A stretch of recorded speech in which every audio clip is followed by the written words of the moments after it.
All right. Peace, blessings, and elevation, and welcome to the Freeway to Elevation. Today, we are honored and humbled that we have my brilliant brother, Donald Morton, who represents the ReManned Project, amongst many other things. He's clergy, he's an activist, he's a community leader, and he is not only those things, but he is a guiding light to help people walk into their purpose and really identify and reconnect to who they are. So with that and no further ado, I'm gonna ask Brother Morton to step on and tell us a little bit about who he is and what he do for the community. Hey man, thank you for having me. I'm always honored and humbled whenever someone asks me to share. I never take that for granted. And of course, you know, we are friends and brothers, and I applaud and celebrate the work that you're doing as well. I'm Donald Morton, the CEO of the ReManned Project. Essentially, the ReManned Project is a coaching and consulting firm specializing in personal and leadership development for adult Black men who are seeking to kind of change and interrupt these patterns, these cycles that they've been in, disrupt behaviors, so that they transform their lives, their leadership, and their ultimate legacies. I've been doing this work. I've been working with brothers for 25 years. It takes 25 years to get to a single brother sometime. Been doing that work for 25 years. We started the ReManned Project in 2019, and some just incredible things have been taking place as it relates to us seeing the transformation of Black men. Before, I think in 2015, 2013, we started an organization here, Kelly, called the Complexities of Color Coalition. The objective was to create a Black agenda, because oftentimes what we see in our communities, particularly around political spaces, is that we give politicians too much power and we expect them to solve the issues and plight of Black space. And both you and I know that we have the answers. We just need to bring them in front of the people that can make decisions to implement those answers that we have. So we brought in different people from different spheres of the community, the former mayor, Congress people, community activists. I was a convener. I was grateful to be a convener, but ultimately the work was done by grassroots organizations that dealt with 11 different pillars about how to really address social decay. At the core of social decay, though, is fatherhood, right? It's the family. And the Black family, once healed, the data is clear. I don't have to rattle the data. I'm sure that you know the data and your audience is clear about the data. But any social ill that we are experiencing right now can be traced back to the deterioration of the Black family. It was Chris Broussard who said that the most revolutionary thing a Black man can do in America is to get married, stay committed to one woman, and raise his family, right? And so I'm committed to doing that work.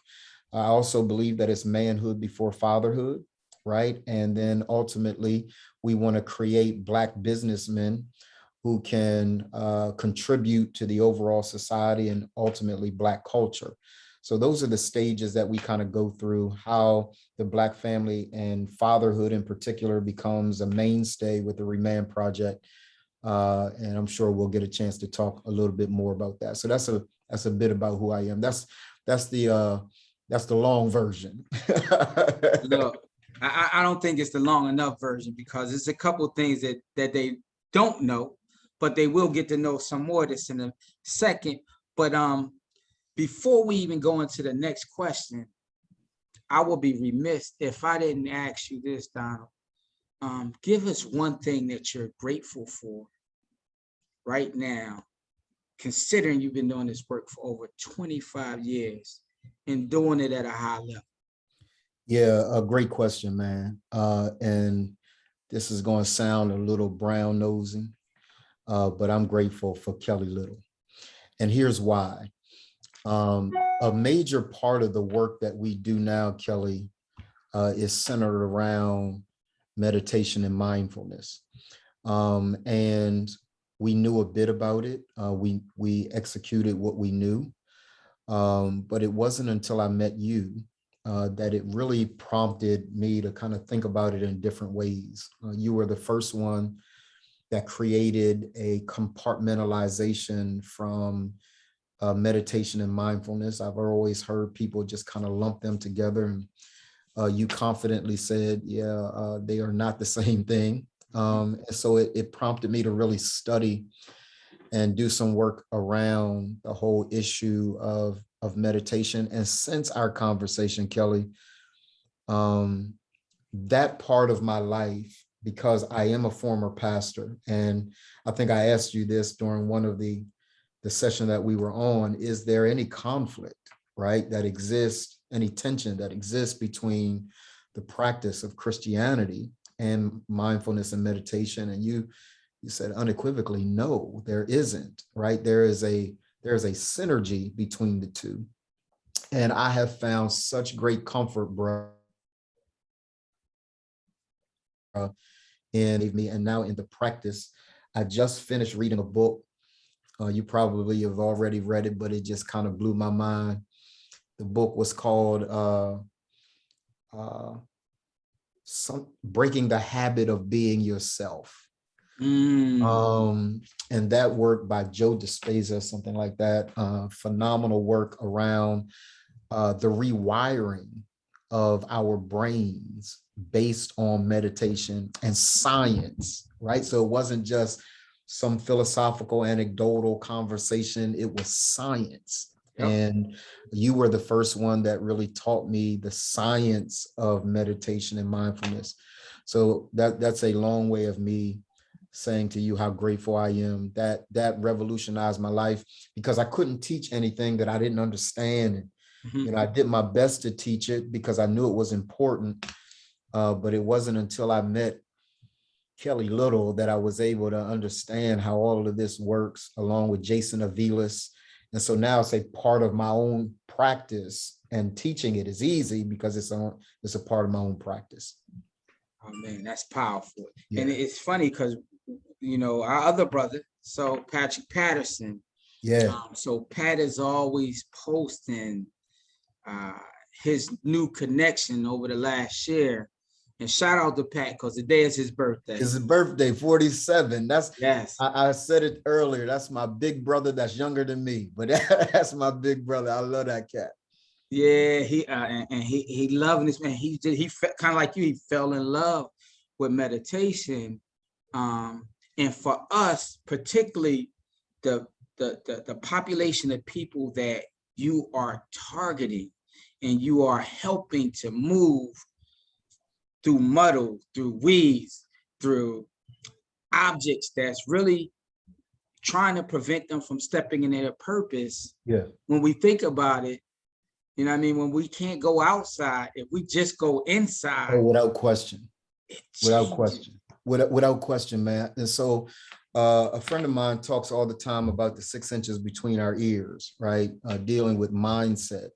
And that's only part of the process. If you get a brother to address his mindset, the 6 inches between his ears, but he never addresses the 12 inches between his head and his heart, then that stuff still never is sustained, right? So we call it the 6x12 principle. You do have to address the 6 inches here, but then as brothers, of course, we're logical and we don't like to feel. So what mindfulness and meditation has done is caused our brothers to be fully present with their feelings, right? Mm-hmm. And we do it in such a way that we don't interrupt their masculinity. We don't make them feel soft, because ain't nothing soft about Kelly Little, right? Kelly. So they find great peace in being able to tap into a part of themselves that they have not accessed in times past, right? And so the 6x12 principle says, yes, the 6 inches between your ears, the mindset work is important. But if that stuff don't get down into your heart, you won't sustain it. It'll be a short-lived process. Indeed. I think you really tap on something, and that's the fear of being stereotyped as not being a man. And when in actuality, like for me, I grew up in a house with 7 women, or 7 young women and 7 women. And that's where I learned to tap into intuitiveness, but didn't understand it at that point in time. Yeah. And as you continue to progress, and the only thing that we must learn to compete with is ourselves. Absolutely. And meditation orients you to that. And as men, and I love how you framed it a minute ago, before I can even focus on fatherhood, I have to focus on manhood. Absolutely. And if you're listening and you're not watching this, I need you to understand the power of Donald's purpose, his passion, and his commitment based on his body movement and his energy level, that if you're not watching this, you may not be able to see. But if you're listening to it, I'm sure you feel this purpose and passion, which leads me to my next question. Yes, sir. Why is this work so important? Yeah, man, the work is important for a couple of reasons. First, a moment of full transparency, right? I didn't begin this work for you. I didn't begin this work for any brother. I began this work because I was in trouble, and needed something to kind of get myself out of these volatile scenarios that I found myself in. Up one day, down the next, in and out of relationships, divorced twice, in a third marriage. That one's getting ready to go to hell. I got to figure it out, right? So, you know, when you dive into the reasons for which these things happen, and during meditation, I search for pain. I'm looking for what we call soul punches inside the ReManned Project. I'm looking for soul punches. I'm looking for those bruises on my soul that trauma has created. And one of the things that I recognized, Kelly, was that, you know, my father left me 3 times. He left me because he was in the home. Every brother talks about, and people encourage brothers, and I agree, you know, sometimes your physical presence is necessary, yeah, but you still can be physically present and emotionally absent, right? So my dad was physically present, Kelly, in the first 9-10 years of my life, but he was emotionally absent. And then, you know, he and my mother had an incredibly volatile relationship. And so, you know, they split, and the dude moves all the way to Los Angeles, California. I'm in Delaware, right? So literally, you can't go any further than Long Beach, California. You can't go any further from Delaware to Long Beach, California without going international. And so in my little 9-year-old mind, I'm asking the question, dude, what is it about me that you're running from, right? Why don't you want a relationship with me?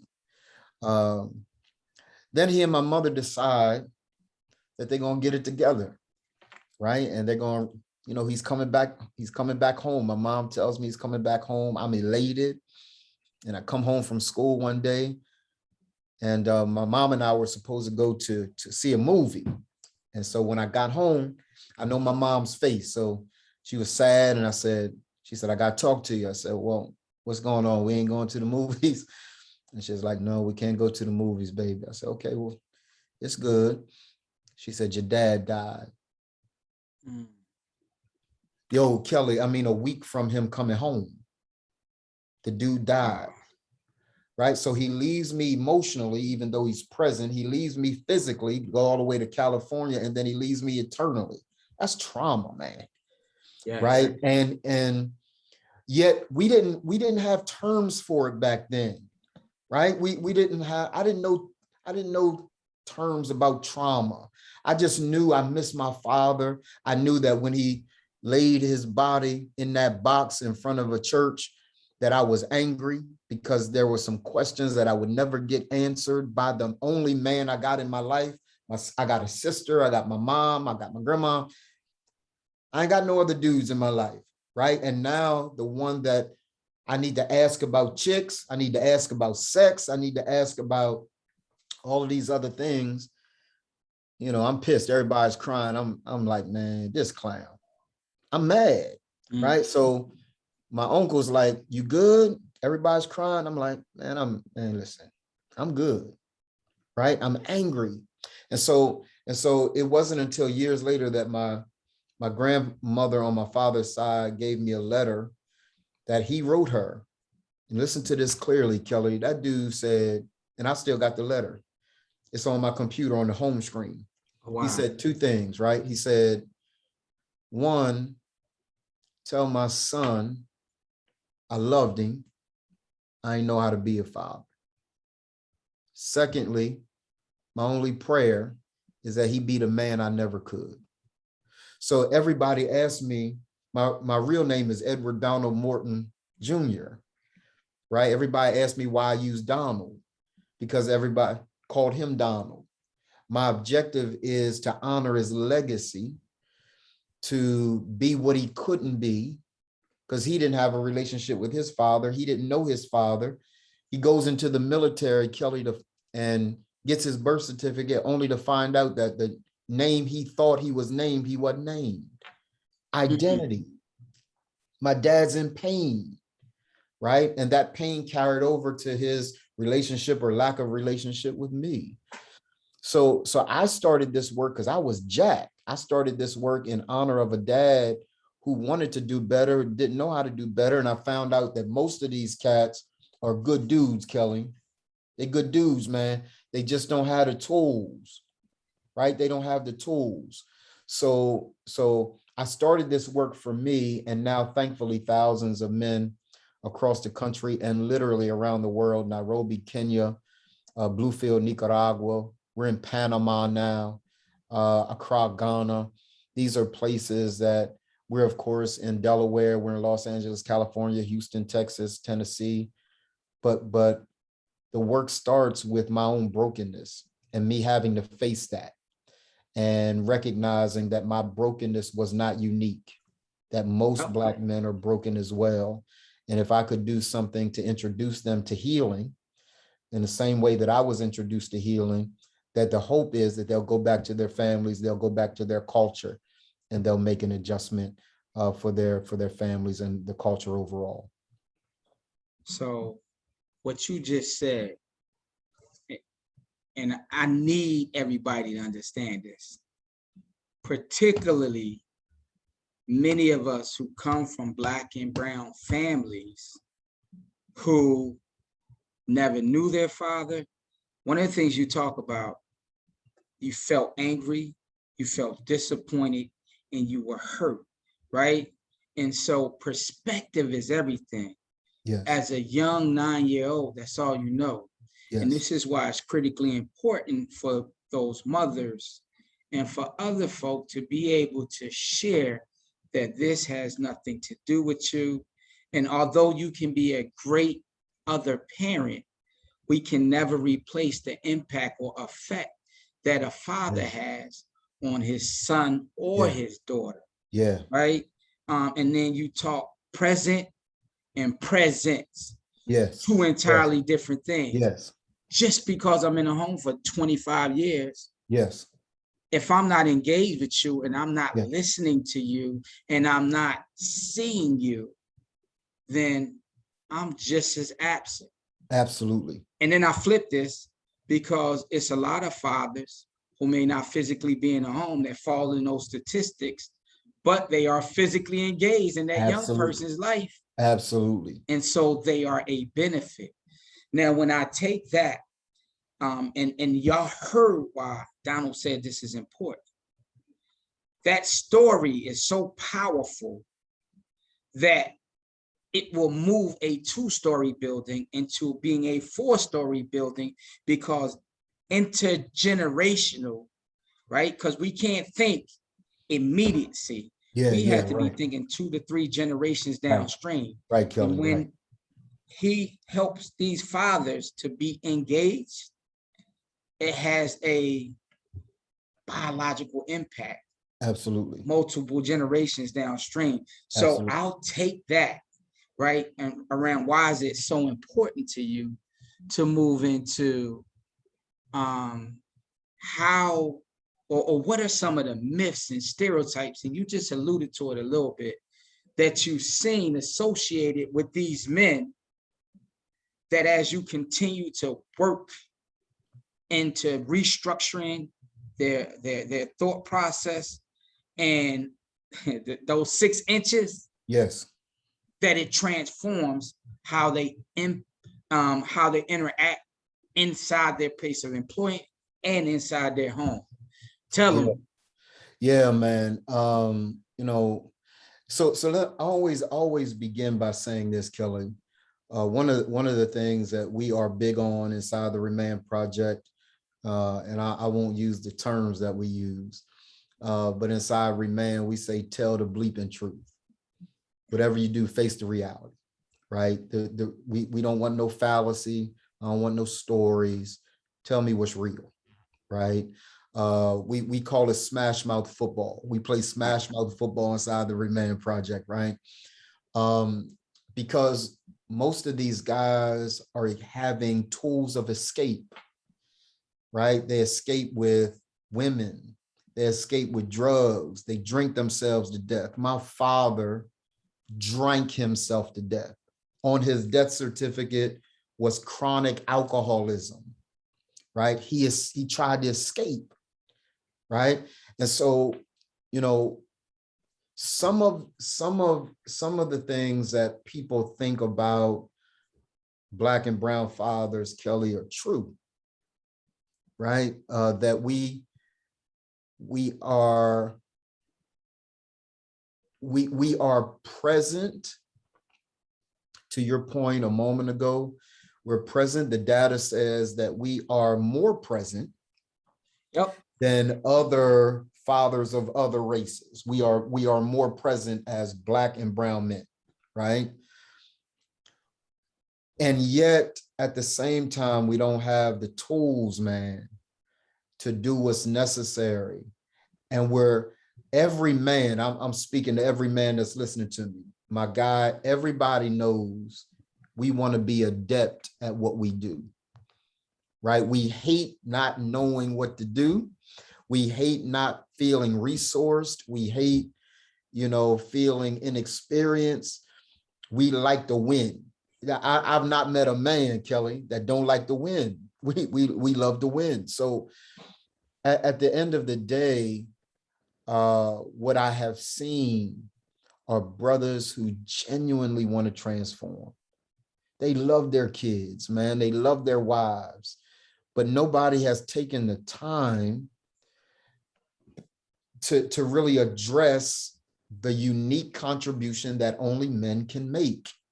So I shout out all of the organizations that are doing phenomenal work around young people and things of that nature. And we always develop this narrative. Let's start over with the young people. Let's start over with the young people. And the truth is, after a while, there's nobody to help the young people start over. So for me, we only work with guys 25 years old and older. Mm-hmm. We work with the population society's already thrown away. These guys have already made significant mistakes. Nobody thinks that they're going to adjust or change. The common myth is that they're too old to change. The science is that they don't change until 25. Right? Their prefrontal cortex doesn't even develop fully until that time. So we hit them at the time that they're really making kind of different choices and decisions. And if there is one myth that I just want to highlight, it's the fact that it's not that these guys don't want to do better, man. They're looking for an example. They're looking for a model. They're looking for a science, a system that'll show them how to do better. That you can kind of miss them with, all this other stuff that isn't a proven example of what manhood looks like.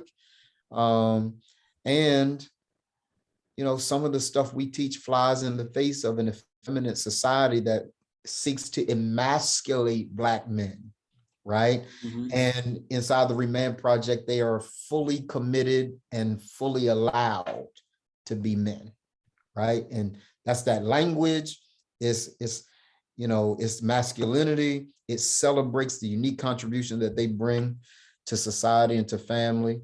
And I tell them all the time, your family won't make it without you, my man. That's just the truth. And anybody tells you otherwise, lied to you. Your family's not going to make it without you. Shorty's out here wilding because you ain't handling your business, right? Mm-hmm. And so, so that's what I would say, man, to those that continue to suggest that Black men don't want it. They want it, but they need a model. They need an end result and a science to walk them through that we call the character arc. And we've seen significant change in the lives of the brothers that we work with.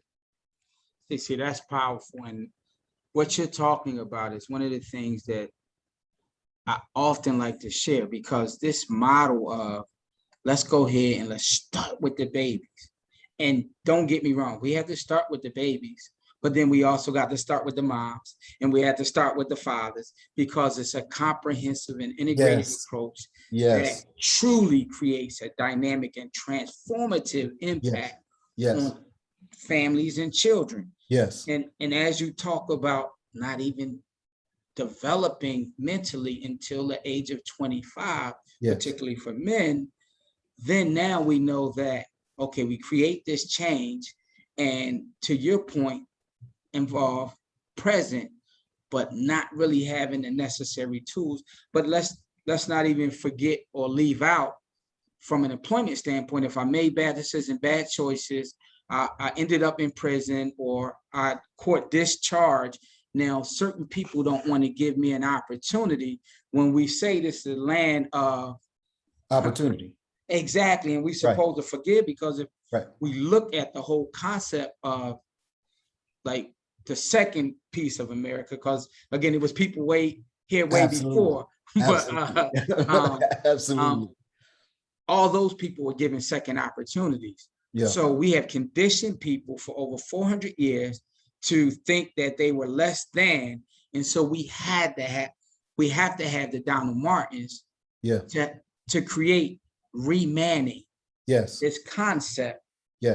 And really what I would call gales, gremlins, assumptions, interpretation, and limiting beliefs. And so we restructure it or re-engineer so that the man who you came to the ReManned Project as no longer exists in that space. But he remembers that because he has to have that gauge to be able to see that he's evolved, and he now thinks differently. So I'm moving to my next question. Yes, sir. What are the tools that you've used to help recondition the mind so they look at the world from a different perspective? And I'll say this, as you share that, I need them to understand that the power of life and death begins with what comes out of the tongue. Absolutely. And so take it away, brother. Great question, man. So we have developed a signature science. We've run it by psychologists. We've run it by other mental health professionals. We've run it by guys like yourself who get an opportunity to look at it and shoot holes in it and see its efficacy. We developed something called the character arc.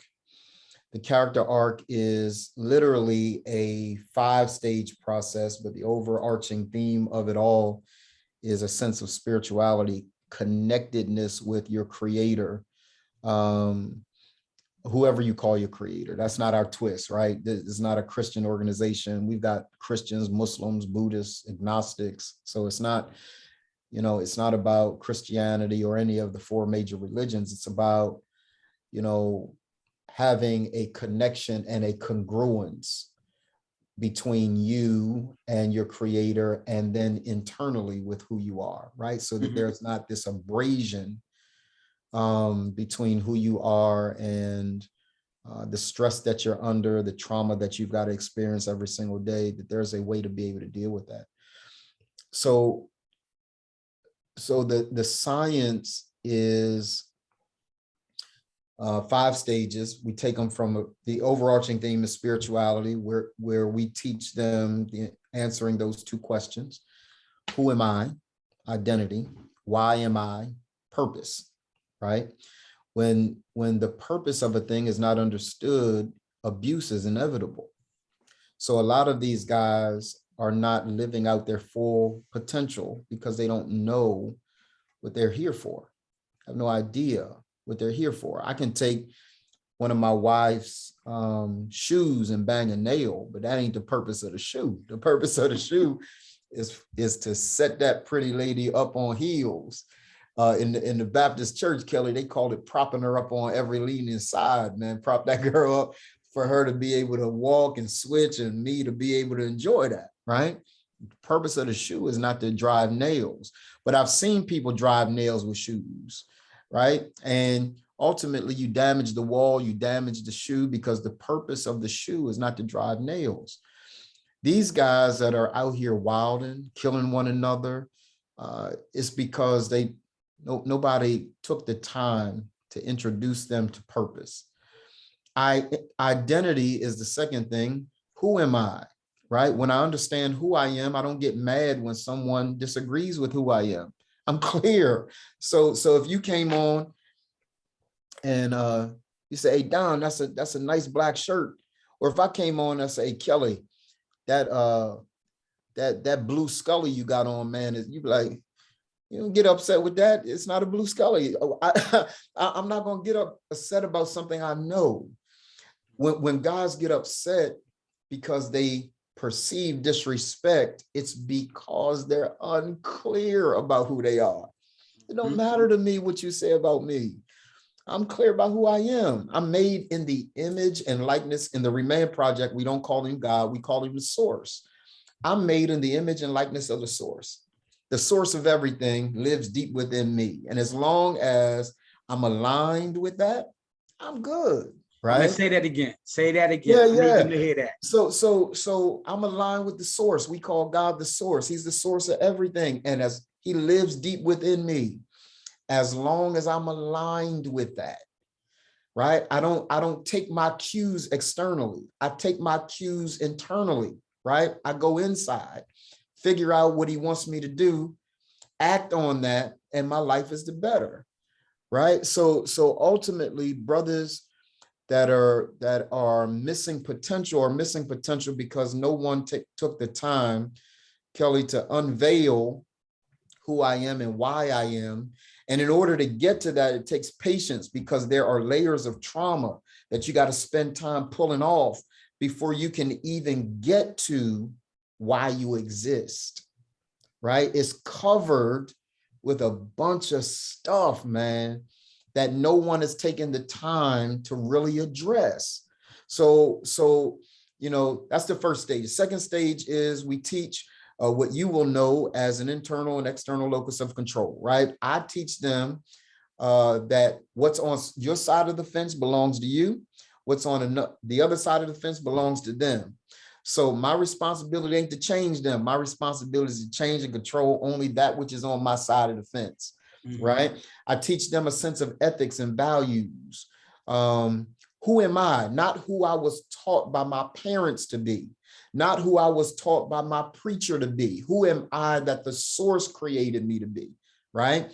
Then I teach them maturity and growth, emotional intelligence, being able to lead oneself emotionally, control one's emotions personally, but also subtly lead my family and my business and my staff with a sense of emotional intelligence, right? And then authenticity, which is the twin to ethics and values. Who I am authentically is found out on the other side of the arc, this sense of ethics and values. And then finally, nobility and Black male excellence. I am committed to living my life as an excellent Black male, paying attention to every detail that gives birth to superior performance. Those are the highlights of the character arc. And we do those things in 3 distinct domains: life, which includes my finances, my fitness, and my fun. We deal with it leadership, being a husband, a father, and a son to an elderly parent.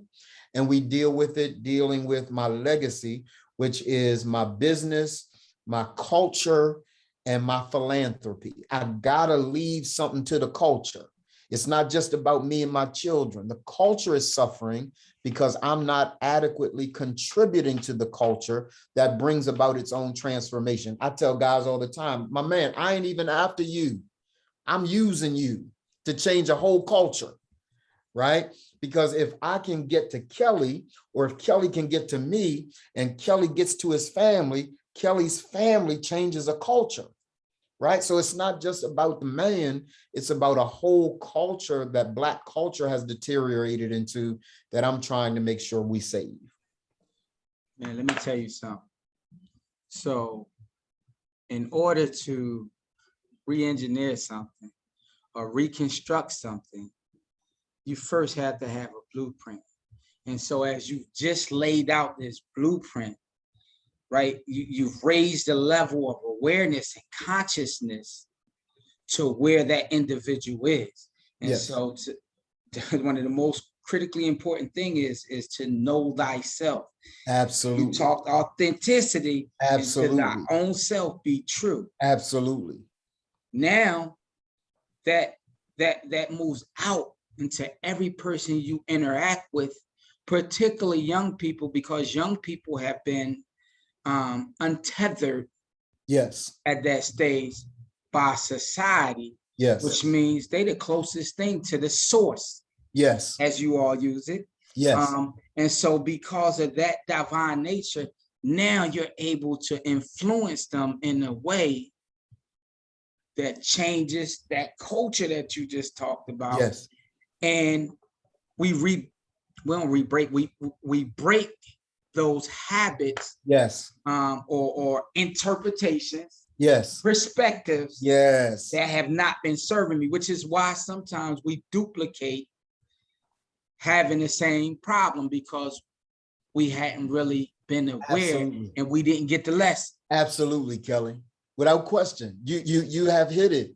And oftentimes, man, let's have a working definition of character, right? When we have a contract with the state of Delaware, and when we first met with them, we were clear, we're character building organization, right? Mm-hmm. They said, well, we need you to get guys jobs. I said, we'll get them jobs, but let's be clear. We can get them a job, they won't keep it if they don't have character, right? So character, according to Dr. Henry Cloud, is the capacity to meet, face, and overcome adverse reality. Every man will have to face a mountain. At some point, he's going to have to face something that is adverse. It's an adverse reality. It's against where he's attempting to go, and it's real, right? So it's not something that he made up in his mind. Racism's real, right? Classism's real. The attack and targeting of Black male bodies is real. So that's an adverse reality. We don't teach them to make excuses for that. Face that. Be willing to walk up to the monster, look the monster in the face, and still handle your business as a man, right? That we don't allow excuses inside the ReManned Project. Don't come to me talking to me about, what the white man doing. I don't want to hear none of that. The truth of the matter is, I'm in Black skin, you in Black skin, Kelly. And if we can make it, then every Black man can make it, right? All things being equal, if they do what we've done, then they can make it as well. So we don't allow excuses inside ReManned. In fact, we have a jar. We use Cash App, right? Every man that makes an excuse got to send $1. And at the end of the term, we send that money to the Delaware Coalition Against Domestic Violence, right? And we have Cash App come through all the time. Guys on the honor system side, I just made an excuse. Here's my $1, right? Because they recognize that all their lives, society has taught them to make excuses for their condition. But an internal locus of control says, I'm in control. I'm in control, right? Whatever's happening out here is not in control. What's in me is in control, right? The stuff that's happening out here is not what's controlling my destiny. I'm in control of my destiny. God isn't even in control of my destiny. He's done everything he's going to do. Now it's my job to take what he's given me and make something out of my life. That's my gift to him, right? So when brothers understand that there is a science and in these small 6-degree tweaks that we're making for brothers, these small 6-degree tweaks. One guy said to me recently, he said, "Hey man, tell me when how I can kind of increase this, speed this up." I said, "Bro, this is a simmer. This is a simmer, man." And then I asked him some questions and to help locate him. And I said, after I asked him the questions and he had some answers that he didn't like, I said, "You still need to rush this process?" He said, "Nah, man, I need to take my time. I still got some things going on." Right. So I think brothers are committed to the process, and I just want to change the inside. Whatever's happening out here, Kelly, is the product of what's happening in here. If I got chaos in here, I'm going to live a chaotic life. That's just the way this thing works, right? If I got peace in here, then what ultimately is going to surround me is peace and productivity. So I gotta, you said it earlier on, I gotta drive a man inside. I gotta get him some self-reflection and introspection, because if I do that and we make those adjustments internally, and he uses mindfulness and meditation as the core of his foundation, I've seen brothers kill the game. There are guys getting jobs like, so our contract is secure. Guys get jobs all the time, but I ain't after a guy to get a job. I'm after changing the man. Getting the job is easy after you change the man. So that's kind of how we approach it. So I'm loving that and loving listening to this, because here's the other thing. One, you talk cultural responsibility and accountability. Like, so you can't come with that excuse. That's one. Number two, and I'm gonna push back gently on this. Sure. And so the gentle pushback is I can't have an excuse. And my pushback is actually a joke, because like you said, I always have a choice. I cannot give control to the man. I can't give control to the government. I can't give control to, and oftentimes we'll say, white people, right, but all your kinfolk, or excuse me, all your skinfolk ain't your kinfolk. Ain't your kinfolk, right? So, right. Even from that perspective, I'm about love and humanity. And so when I understand that, and I realize to earlier, like, my only competition is not with anybody outside of me. That's right. I own my space, as you were talking about. That's right. And I perfect my space. Absolutely. And as they pushing you to get people jobs, I'm pushing to tell people, how about you create your own business? Yes, sir. And as we talk cooperative economics, yes, sir, we return back to Tulsa, Oklahoma. Yes, sir. And spending 100 times in our respective. Yes, sir. Yes, sir, Kelly. So let me just kind of celebrate you, because this is a part of our model. When we get to the legacy domain, it usually happens in stages, right? You go through life, go through leadership, dealing with family, then we end up in legacy. And so what we do is we teach that you got to have a job on the front end, right? But we teach them to take a portion of your paycheck, put it in an account so you can start your own business, right? The ultimate goal of the ReManned Project is to have 10,000 Black businessmen, right, that are in different sectors, serving different populations of people because they've gone through this process. The character arc teaches them to face the adverse realities, whatever they are, right? When guys come out of being justice involved, Kelly, adversity is waiting to throw them a parade, bro. Whoever lies to them, it'll be all right once you get home. That's BS. Yep. When you get home, that same adversity is on steroids, right? So we teach them how to navigate that, how to meet, face, and overcome that, and then teach them the principles of business ownership, how to set up your business. Do you set up as an LLC? Do you set up as an LLC taxed as an S corp? How do you set up your sales and marketing strategy? What are your systems like? Do you have employee manuals? You know, the stuff that no one talks to us about, right? How to set up a thriving business so that you're actually a CEO and not just someone who is selling incense on the block, right? Mm-hmm. That there's and these guys that are out here, Kelly, on the block, no one wants to call them this, but they're businessmen. They're businessmen, bro. Hey, Donald, before you go on your point, I'm gonna say this.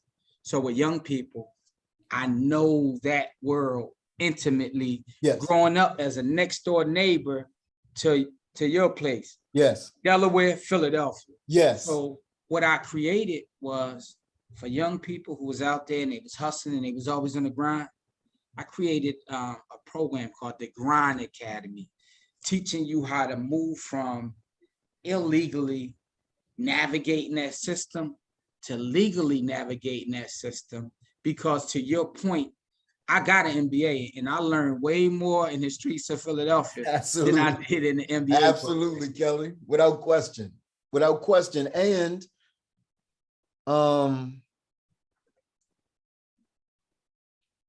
it's the same principles. Yep.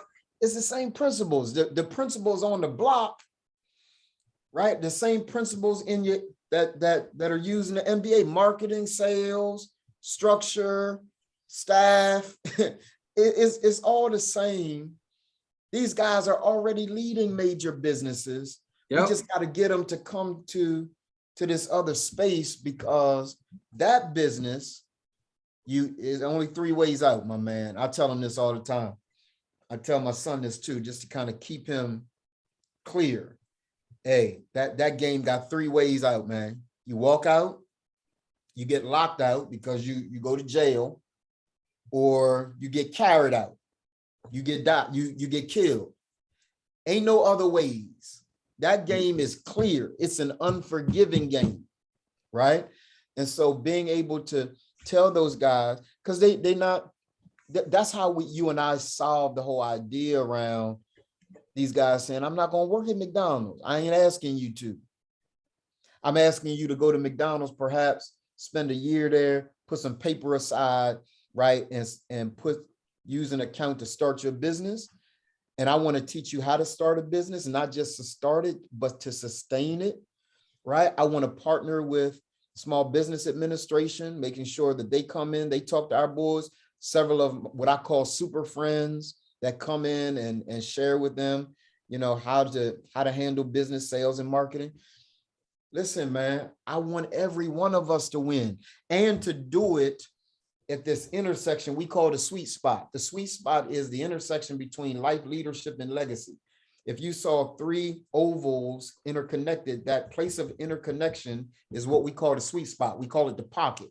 If a man can live in the pocket, right, where he is living and existing in the sweet spot, the place where he's mastered the business life, he's mastered the family life, he's mastered his personal life, man, imagine that Black brother in a community and a culture, right, that he gets an opportunity to invest in and to change. That is what I'm after. Yeah, that's powerful. That's powerful. So now we went from you telling this powerful story of your experience, using that powerful story to drive and not allow yourself to sit in the pain that started on the front end, that created the trauma that could have either stifled you or eliminated you. Absolutely.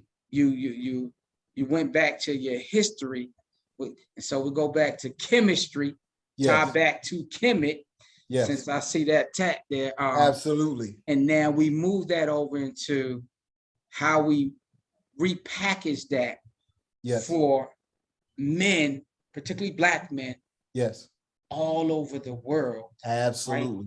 Right? Absolutely. Then we look at the misnomers, the stereotypes, and how your mind works, your left brain and right brain, but you you dissecting that so that you can provide them with a tool belt with Yes. all the tools to be able to problem solve and Yes. critically think so that Yes. they're navigating. We Yes. talked about creating an account Yes. for them so that I work here, I'm gonna hold you accountable, Yes. and now you have your tools to build your building. Absolutely. Absolutely. And so again, our process is really simple. I just want to teach them, whether you're dealing with your personal life, your family life, or your business life, I want to teach you that adversity is coming. It's coming to us all. It's not specific to Black people. It's coming to us all. Yep. So instead of making an excuse when adversity comes, instead of folding when adversity comes, let's own our part. Let's live in line and alignment with our own sense of ethics and value. Let's develop some emotional intelligence. Let's live our authentic life, and let's concentrate on excellence. And no matter what you are faced with inside of each one of those domains, your life will win every single time. The winner is not the one that doesn't have adversity. The winner is the one that has learned to manage it all, right? And so for Black men, because we've made mistakes and society threw us away, we have developed a mindset that we ain't never gonna make it. And I don't trust the system that we're trying to dismantle. So I've always said to brothers, the system, the government won't. I said, yeah, right, we know that. So since you know that, what are you gonna do? Because let's be clear. I know this ain't political show, Kelly, but let's be clear about this. We can dismantle this thing tomorrow, and on Monday morning, there's going to be a whole new system, bigger and better than the one we just got rid of, right? Mm-hmm. So the question for me is, how do we self-empower? How do we force conversations around personal development, taking accountability and responsibility for our own lives and our own families, right? I want to make sure my son, I want to put him in position, not just giving him something I never had, but teaching him something I never knew, right? That's what we've got to get back to with our communities, man. Stop relying on schools to teach the things we should be teaching. Look, so you didn't tell me, so the ReManned Project also, y'all develop games? Games? Yeah. Yeah. So what you just talked about, right? Y'all developing a new Monopoly game because you teaching them how to navigate on that Monopoly board. Wow. Right. So when we look at this, if I go on the football field or the basketball court, yes, and I don't understand the rules of the game, yes, and what historically were a part of all those rules, yes, then I won't understand the West Coast offense. I don't understand the West Coast offense. I don't put in the right defense. Absolutely. So you essentially are teaching them to play on this game. Absolutely. Again, when we talk about it, we can look at the excuses. Now we understand, once we understand that whoever was on the Monopoly board first, yes, controls all the major points. Yes. So we got to figure out how to navigate around. Yes, sir, man. And acquire our property and be able to have a strategic plan on how to take over those properties, just Absolutely. So we can get our equal share. Absolutely, man. Oh God, that's so good, because I want to stay with the game analogy, right? Okay. I ain't going to debate you on this, Kelly. I'm just going to tell you who the greatest basketball player of all time is. It's Michael Air Jordan, right? Some people would argue that Phil Jackson is the greatest coach of all time. The man got rings after rings, not just rings coaching, but rings playing. So Mike wins 6, Kobe wins 3, but they use the same system. It's that triangle offense, right? That is the common denominator across teams. So for me, there was something bigger than Mike. There was something bigger than Kobe. It was something bigger than Phil. It was allowing a system to tell everybody, you be in that position, you be in that position, you be in that position, we'll win every single time, right? And the overarching theme, what I love about Phil, I always think about you when I talk about Phil, because what I love about Phil was he was into meditation and mindfulness, and they learned a calm in the middle of adversity. So he would never call timeout. He let them play through it. Yep. Right? Every other coach panicking, timeout, you down by 20, timeout. Feel like play, y'all figure it out, right? So what I've introduced is a game, a system that allows them to figure it all out along the way. If they master these different stages in these different domains, they'll come out in black male excellence every single time. I've seen it happen over and over again if they just trust the process. What's beautiful is, so, and the reason I was saying what I was saying earlier is, like, people will say, well, you run a program that helps re-engineer men's thought process. But what you do is, it's bigger than that. You teach people to navigate life. Absolutely. Because your impact is beyond just the fathers. That may be the vehicle that you're using, but you changing a family structure and a culture based on what you present. Steve Jobs and Microsoft did it better than anybody. Yeah, but he wasn't selling phones and he wasn't selling computers. That's right. He was selling an experience. Absolutely, man. And if we ever get a hold, I was talking with a young cat. I went to go speak, Kelly, at a place, and this is what I'm met with, right? So there's a young cat there. I open my mouth. I go hard from the opening gate. I'm cussing them out from the opening gate. And so one guy closes his, because I said, any man that cheats on his girl and cheats on his wife is a corny dude. You a corny dude. You an immature cat, right? So he closed. He said, I must be immature then. I said, yeah, right. So at the end of my talk, Kelly, I asked him, I said, hey, my man, what do you think about what I said today? He said, I ain't like none of it. I said, okay, tell me why. I ain't come for that. I'm good, right? I need him to express himself. He said, because you came here and you talked to us about the stuff we ain't doing. There's a small part of our community that's handling their responsibilities. So I said, why would I come talk to you then? For what?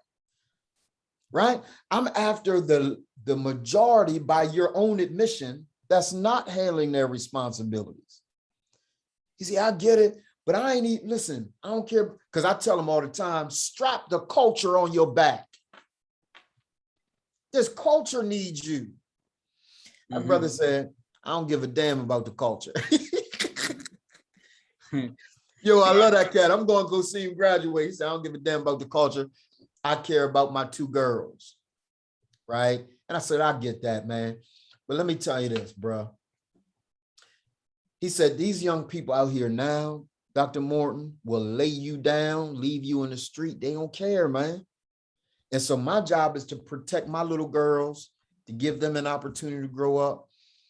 So we went through that. I said, man, what's really good? He said, all right, I'll tell you. I did 10 years. I did a 10-year bid. The day I got home, my daughter's mom filed for an increase in child support. How in the hell was I supposed to take care of the increase in child support? I'm just getting home. So I talked to him. I said, we got a way to help you. Don't worry about it. He said, I handled it. I take care of it. I said, so let me get this straight. You come out after doing a 10-year bid. You handle your responsibility like a man. You taking care of both your daughters like a man. And you telling me that a culture that ain't doing that don't need you? You gonna stay silent and keep that with your daughters? Come on, man, you owe us.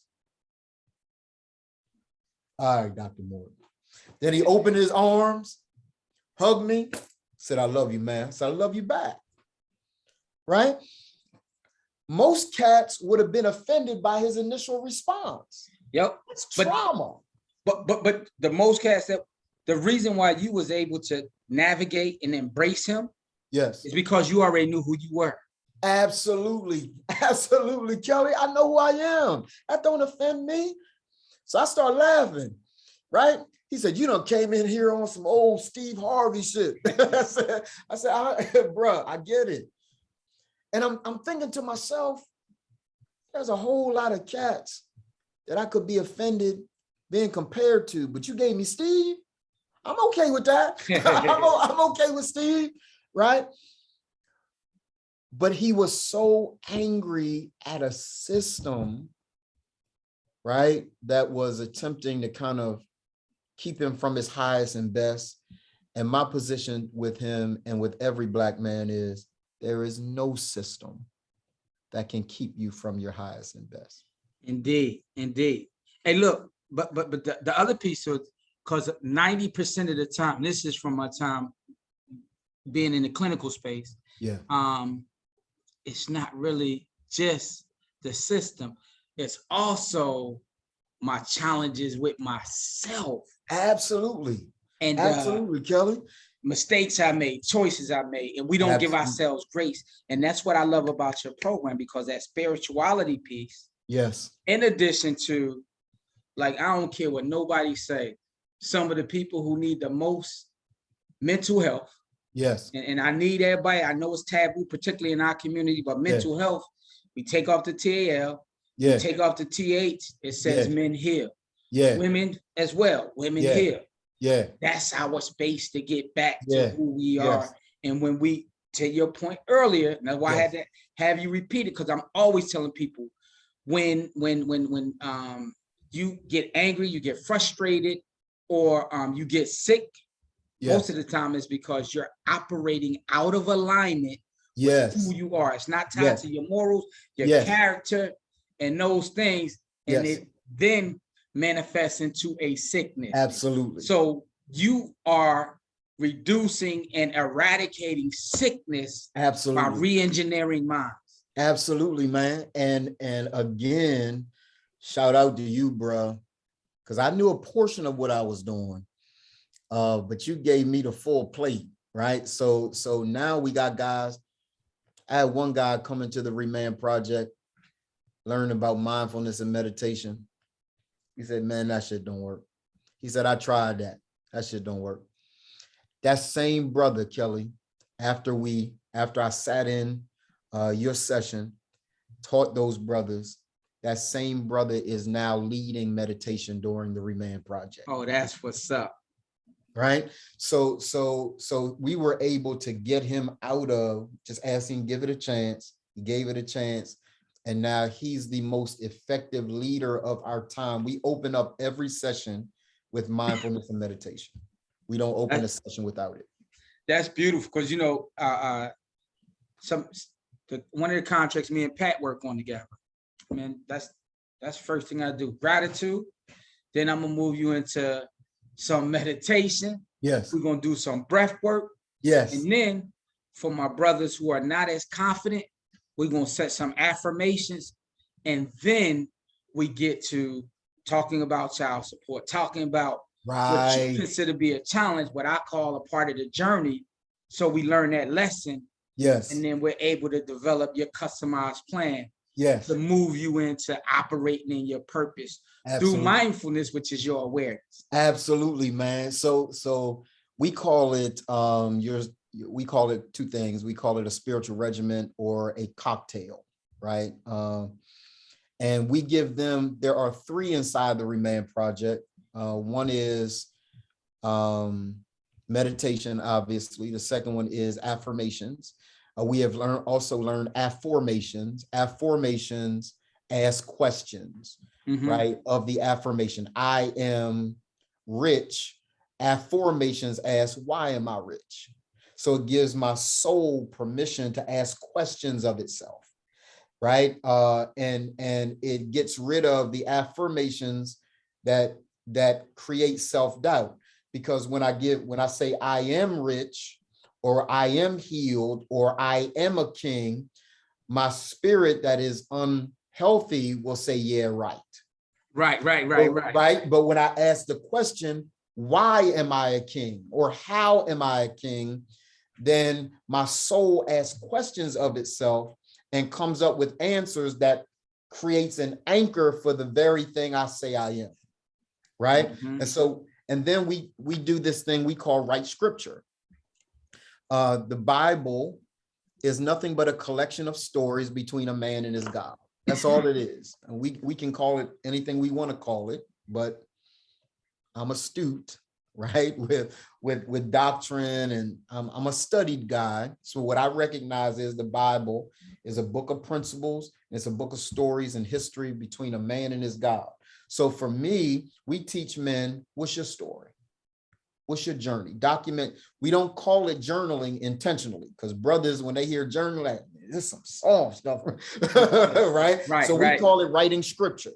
And when they write scripture, we take them through a process that we've developed that helps them to see that what you are writing scripture about, or who you are writing scripture about, or what you've decided to journal about ain't the real issue. The real issue is that after you've gone through the process of writing scripture, which is a magnificent process that brothers go through. And what they ultimately realize is that what I was originally angry about, thinking about that it was somebody else, really the issue is with me. Yep. And now that I figured out that it's with me, these are the steps I'm going to take to address the issues that I got going on. Well, and that was the beauty, because I was going to get there. I was going to talk about what makes the ReManned Project different. It parallels a lot of stuff I'm doing. Is this: most programs are dealing and putting on band-aids. So they're dealing with the surface level issues. Yes. You see the iceberg. Yes. And not just the top of the iceberg. Absolutely. You got to get to the root cause. Absolutely, man. Drilling down 5 times. Why? Why? Yes, that's exactly what we do. Why? So we deal with, this process, and the question is who, what, when, where, why. And when we get to why, we ask 5 times until we figure out what's really going on. And what we figure out that's really going on has nothing to do with what I thought I was angry about, or who I thought I was angry at. It has everything to do with some things that are going on in me, which again brings us back to the idea that only thing I can control is me. Can't do nothing about anyone else. But the beauty is this: you teach them communication first, because I wouldn't be able to figure that out unless I spoke a foreign language. Right. And that foreign language is whatever it is, which is the language that they are speaking, because every last one of us speaks the language of where we grew up at. Yes. And everybody else may not understand it. Yes.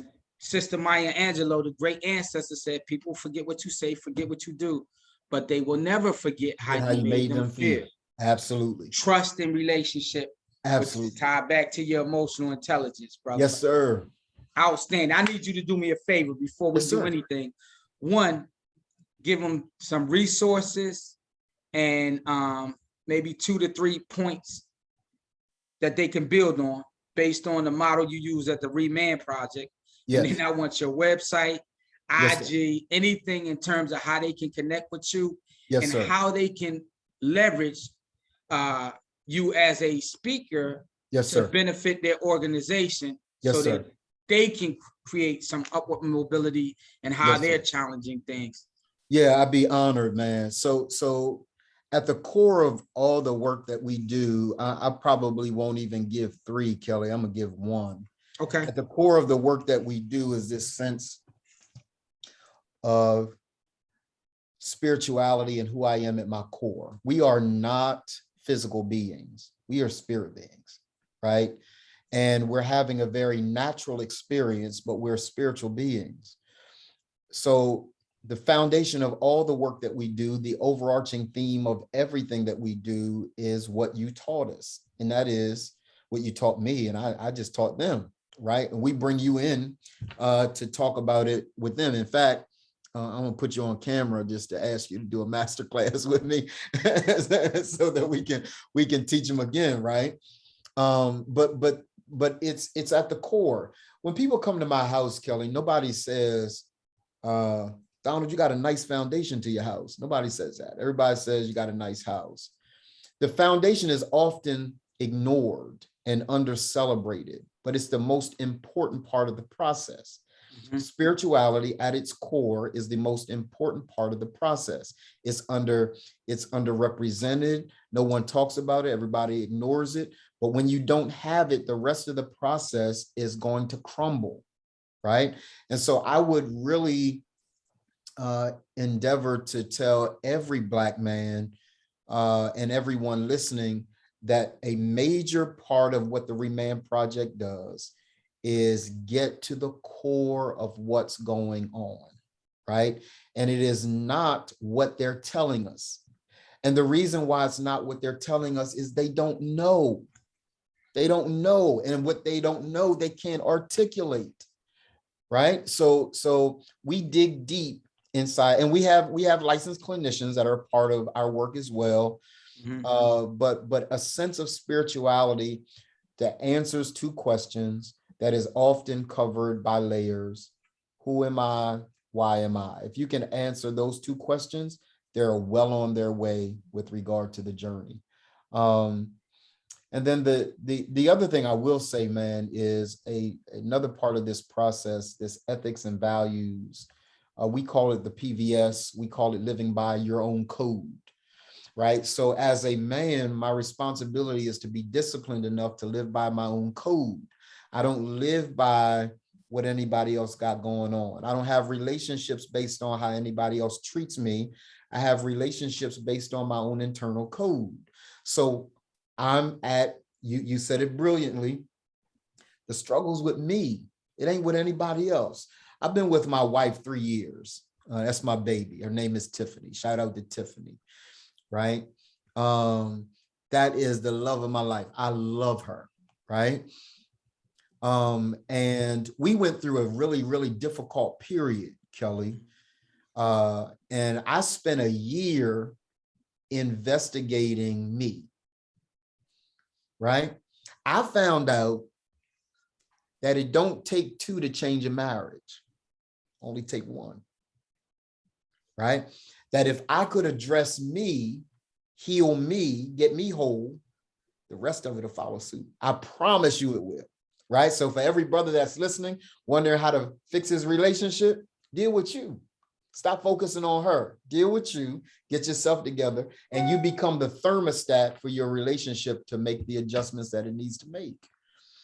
So really being able to live by code, being able to be disciplined enough to live by code becomes really, really important. And if brothers learn those 2 things on the left-hand side of the arc, they'll show up on the right-hand side of the arc in authenticity and in nobility, and they'll see their lives significantly the better because they got to pass through maturity. You can't get anywhere without passing through emotional intelligence. And brothers, the game changer in this whole process is emotional intelligence. There's data out there, Kelly, that says this: men who are emotionally intelligent make $29,000 a year more than the guy that doesn't. Brother, let me tell you this. This is why this hat says, embrace your truth. Yes, sir. My coaching practice is different name. Yes, sir. Everybody remembers this because when I come in and I speak, yes, I'm telling them trash that digest and regurgitate and all the analytics, it's good, but people stick and deal with organizations because of relationships. Relationships are built by people who have strong emotional intelligence, who know how to resonate and connect with the people, their environment, and you can throw them in any space and they'll survive. Absolutely, man. It's a game changer. It's a game changer in every domain: life domain, leadership domain, dealing with family, legacy domain, dealing with business. You have to have it. Yep. Right. And it's the one thing, again, the 6x12, 6 inches between my ears, but allowing it to seep into my soul where all of the pain exists, and to recognize that the person I'm leading got it too. They got trauma too. Yep. Right. So being able to deal with that has been a game changer for us. So again, it goes back to one of the things that you lead. You can't see it from here, but inside my office, anytime you come in my office, yes, there will be a diffuser. Okay. There will be a waterfall. Okay. There will be, because this is creating balance, and there are plants creating air, but those are nothing more than those same elements in terms of cultivating the environment. Yes. I change myself by cultivating my internal environment first. Absolutely, Kelly. It changes the stratosphere of wherever I'm at. Absolutely, man. Without question. If we get people just to understand that, brothers ain't difficult, man. No. They needed to know somebody cared about them and loved them. I'm in their chest. Right. So we don't pull no punches. We cuss them out. We call them a bunch of names. we do all of that. I told one cat, "Hey man, tell me why your wife married you." Because I don't understand. I'm a nice guy. Nice guy. What? You're not handling your business though. Right. And so then I said, "But boy, I love you because you showed up to take this punch I was giving you. You showed up, right? And you continue to show up as a man would because you want to be better." So I really want everybody to understand, man, don't throw these cats away. They want to be better. And they've got the Donald Mortons of the world, the Kelly Littles of the world, the Patrick Pattersons of the world to be able to transform these guys' lives, man. And I love it. Ain't nothing like a strong Black man, man. And I think if we can get us together, the rest is a wrap. I tell you, it's powerful. Don't forget, sir. You got to give them the website for ReManned. Yeah. So they can go to ReMannedProject.com, www.ReManned Project, PROJECT.com. And all of our social media is ReManned Project, or they can hit me on all of my social media tags are Real Don Morton, MORTON.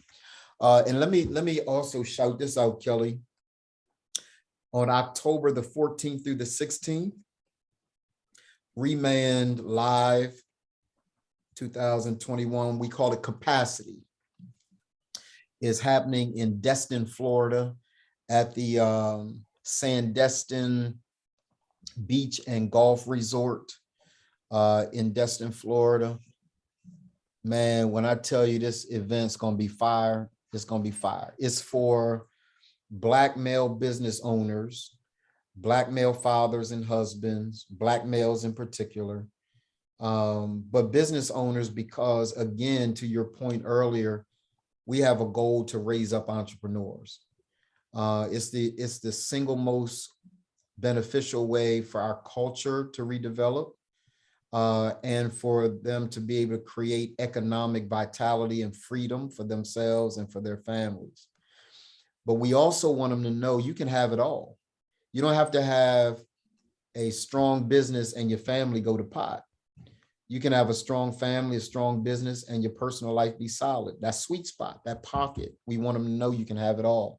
So for 2.5 days, man, they'll be able to engage with me and others around the importance of this work that we're doing to help them to set goals, to start businesses. We will literally be dealing with developing business plans, looking at their business plans, going through the character arc to address these different holes that we may see in their process, because we want them to be able to sustain their businesses. So it's going to be phenomenal. And they can go to ReMannedProject.com and hit the events tab and it'll take you to it. Or they can go to ReMannedLive.com, ReMannedLive.com. It'll take you right to register for the event after you read through whether or not it's for you. I'm just going to tell you it's for you. Don't read to the bottom of the thing. You're wasting time. It's for every Black man who wants the sweet spot of his life, being able to have a thriving business, a thriving family, and a thriving life. Mind, body, soul, man, woman, child, sun, moon, universe. Absolutely. Y'all heard it right here. You better be there. I can tell you this brother comes with energy. So if you want to be empowered, make sure you in Dustin, Florida. Yeah. You need to be there. Yeah, absolutely, man. And I got to tell you, man, thank you so much for having me, bro. This is, it's always dope talking to you. It really, really is. There's a relationship that was created for us, I think, by the spirit, by the universe, and I honor it because you don't get them every day. And you are probably one of the most brilliant brothers I've met in my life. And I really honor you for the work that you're doing. And most importantly, man, for the friendship and for the relationship. Likewise. Yeah. Yeah, likewise, man. Like I said, man, this work that's going to impact and affect people. Yeah. Like you can say one thing when we talking about Delaware, we talking about across the world, family. That's what it's about. Right. And that's how you nation build. That's right. And you change your culture. That's right. Because I'll say this, then I'll be done, man. Kelly, you just hit it.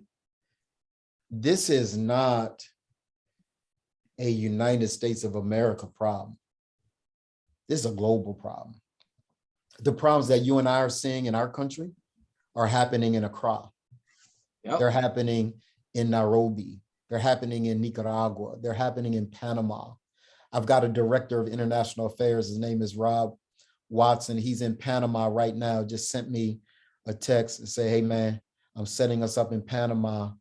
They need us here. Guys in Bluefield, Nicaragua say, when can we get the ReManned Project here? Right. So we are setting up in these different places to be able to start, businesses and trade with America. Mm-hmm. Right. Those places don't have to be broke, man.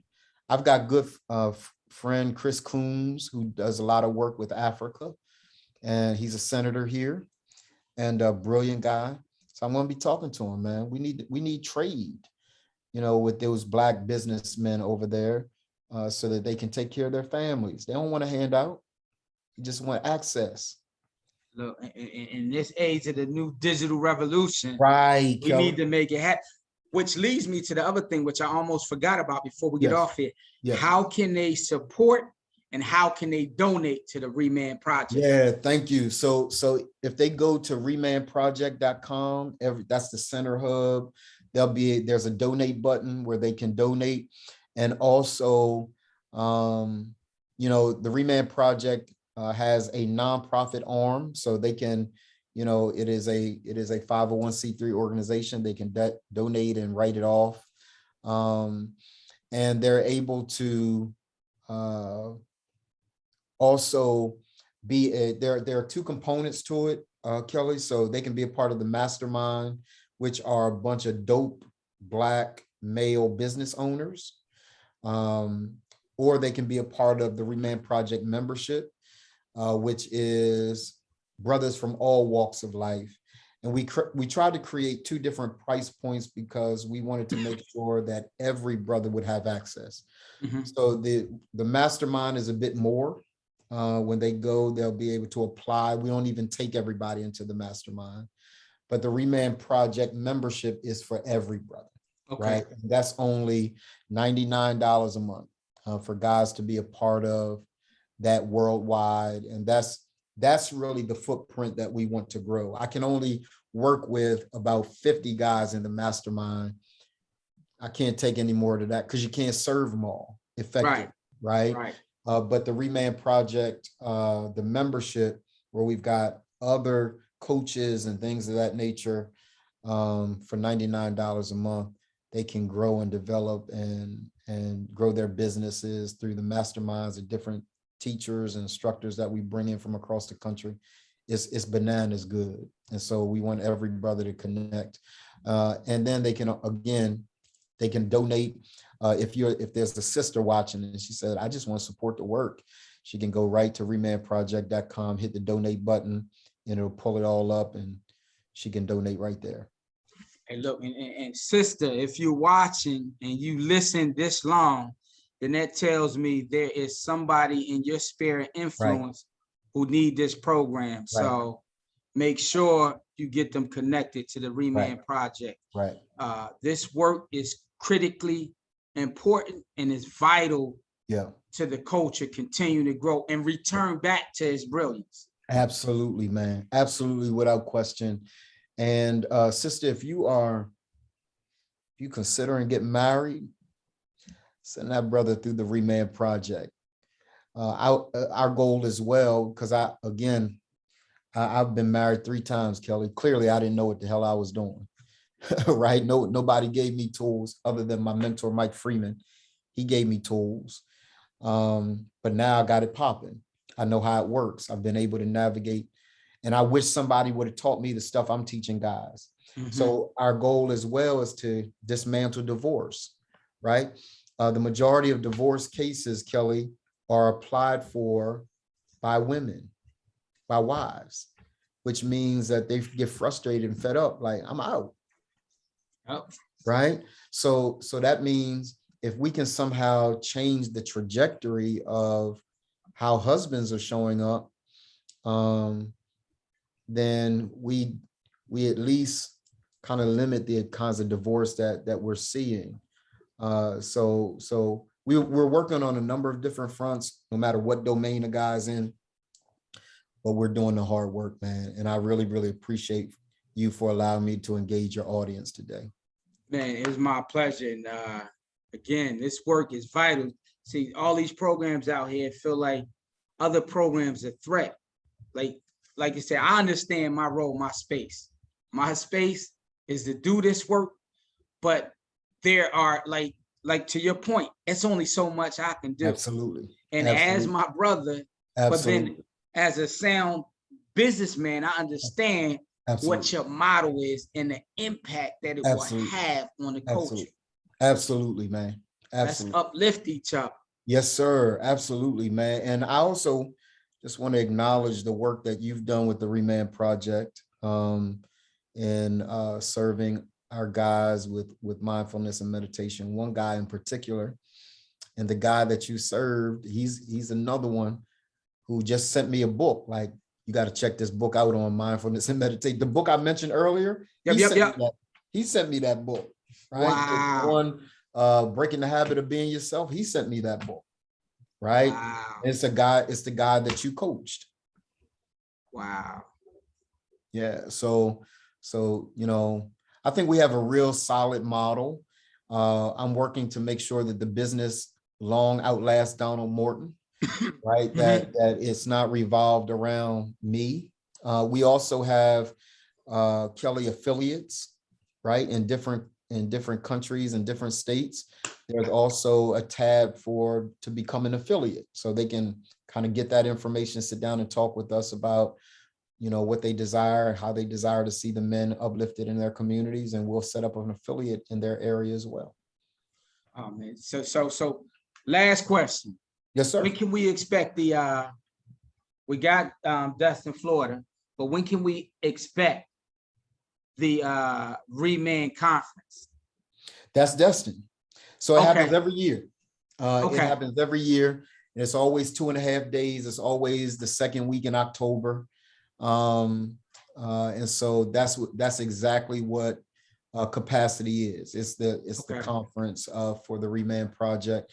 And we always have several little mini things that we do virtually Okay. over the course of the year. But the one gathering is the first time that we've been able to get back together since COVID. So, you know, it's going to be a phenomenal time. And so I'm hoping, Kelly, you and I can talk about it at a later time, but I'm hoping you can make it, man, because I really like to, we don't have to include this in the interview, but I'm really hoping that you can run our spiritual sessions in the mornings in Destin, because it's designed to be highly experiential, right? And not just have a time of information, sitting down, teaching guys stuff. You know, there's a part of it that's that, but it's designed to be experiential and transformational. So I don't know what your calendar is like, but we hope that you can be there as well to be a part of it. Look, you know, I'm gonna look, but if I'm open, I'm definitely there. Yes, sir. I was already thinking about it, man. I was like, okay, that's what I think from North Carolina. I think it's like, it ain't that far. Okay. Yeah, man. Like a 2-hour flight, if that. Yeah, absolutely. And so it's gonna be exciting, man. And you know, we can talk about some of the logistic things, you know, at a later time. But yeah, man, I'm excited about it. Y'all heard it. Shout out to my brother Donald Morton. Outstanding work, changing the community, providing you with a resource that's more like a trifold of resources, because it's mind, body, and soul, internal, external, absolutely, husband, wife, child, absolutely, like employment ready for employers, so many levels. Absolutely, man. Following. Find them on LinkedIn. You got the name, Donald Morton. Support. Freeway to elevation. Shout out, family, and we'll catch you on the next episode.